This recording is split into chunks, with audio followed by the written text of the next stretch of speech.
राजे, मैं तेरे साथ नहीं भाग सकता। मेरी हिम्मत अब तो टूट चुकी है।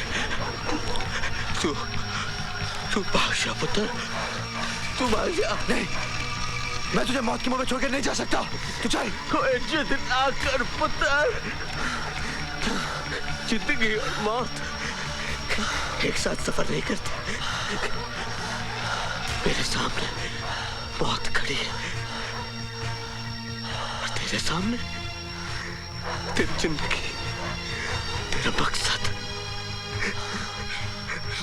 नाना को खत्म करना है तुझे, है? नाना को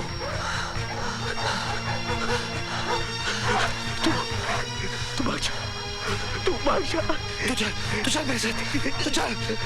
ओए पुत्र, मेरे ऊपर एक एहसान करेगा।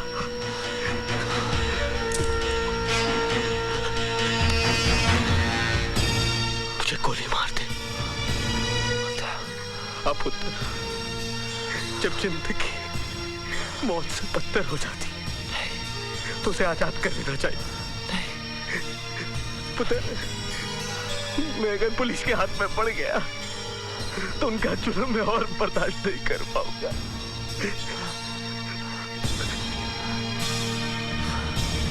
मार दे मुझे गोली, होश दे दे मुझे।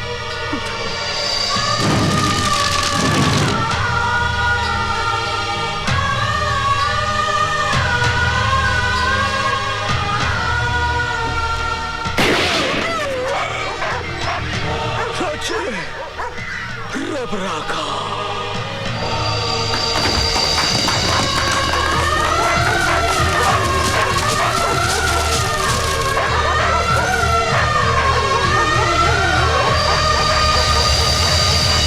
वाह, कमाल की सिक्योरिटी है आपकी। एक आतंकवादी को उसके साथी पुलिस हिरासत से निकाल के ले जाते हैं और आपके कानों पे जूं तक नहीं रेंगती। डीआईजी साहब, ये तो मेरी मुस्तैदी का सबूत है जो जीतराम की लाश आपके सामने पेश कर दी। मुझे लाशों का हिसाब मत दीजिए, मुझे वो जिंदगी चाहिए जो उसे उड़ा कर ले गई थी। हो ना हो उसके साथ ही इसी शहर में कहीं छिपे हुए हैं। ढूंढ के निकालो उन्हें, वरना ये आतंकवादी इस शहर को शमशान बना देंगे।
सत्यप्रकाश जी, आप गलती कर रहे हैं। आप इस गांव में ना ही जाएं तो बेहतर होगा।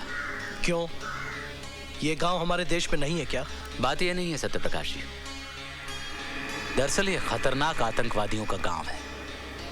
पिछले 10 दिनों से हमने इस गांव की नाकाबंदी करके रखी हुई है। ना ही कोई इंसान अंदर जा सकता है, ना ही कोई बाहर आ सकता है। हमने खाना, बिजली, पानी सबकी सप्लाई बंद करके रखी है। बिजली पानी बंद करके आपने उनके जख्मों पर मरहम नहीं लगाया है, बल्कि नमक रगड़ा है। माना कि वो आतंकवादी हैं, लेकिन उनके गुनाहों की सजा आप उनके बीवी बच्चों को क्यों दे रहे हैं? तो क्या कह रही? इन दरिंदों को खुला छोड़ दें और इनसे कहें कि जाओ जाकर मासूमों की जान लो। आज जिन्हें आप दरिंदा कह रहे हैं, कभी वो भी मासूम थे। कहीं कोई अत्याचार तो हुआ है जो मजबूरन उन्होंने हथियार उठाए। गोली का जवाब गोली सरहद पे अच्छा लगता है, घर के आंगन में नहीं। घर के आंगन में इंसान बसते हैं, आदमखोर जानवर नहीं। ये लोग सुधरने वाले नहीं हैं। ये आपका विश्वास है, और मेरा विश्वास ये है कि जब डाकू रत्नाकर वाल्मीकि बन सकता है, तो ये लोग क्यों नहीं बदल सकते? एक बात और डीआईजी जय सिंह राणा साहब, ये लोग मुझ पर गोली चलाएं भी तो आपकी फौज गोली नहीं चलाएगी। शर्मा जी लाइए। लीजिए। वंदे मातरम, वंदे मातरम, वंदे मातरम, वंदे मातरम।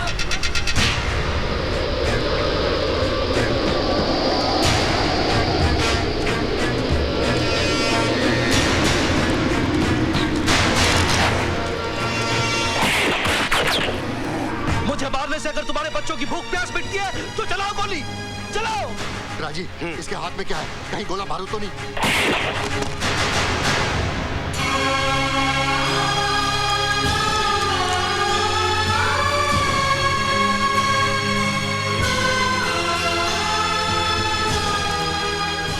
बापू, तुम भी खा लो, तुम भी तो भूखे हो। बेटा, अगर ये रोटी खाई तो सारी जिंदगी जेल की रोटी खानी पड़ेगी। ऐसा हरगिज नहीं होगा। सरकार ने मुझे वचन दिया है कि तुम्हारे साथ कोई नाइंसाफी नहीं होगी अगर तुमने आत्मसमर्पण कर दिया तो।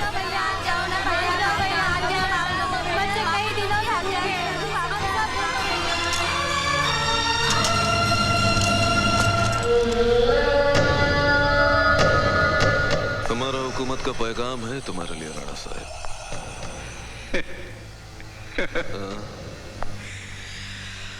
आजकल तुम्हारी हुकूमत पैगाम बहुत भेजती है, इनाम कम देती है। ओ, इस बार इनाम का रकम इतना ज्यादा है कि तुम गिनते गिनते थक जाएगा राणा साहब। अच्छा? हाँ, आईएसआई ने तुम्हारा स्विस बैंक का अकाउंट में 15 करोड़ रुपया जमा भी कर दिया है।